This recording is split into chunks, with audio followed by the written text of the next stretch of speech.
linye kuwe. Ithi uqeda ukuyiphuza. Wazi ukuthi yayizakazala.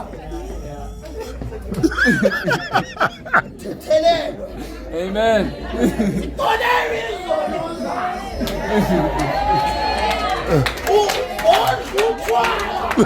Umufa utshwala. But the message of the cross comes to address you. Uthi noma uyenza, noma wehluleka kufaka sikhia emgotsheni yaso. You are forgiven. Amen. Can somebody hear me? Amen. Of Jesus. That's the message of the cross. The message of the cross tells you about the blood. Amen.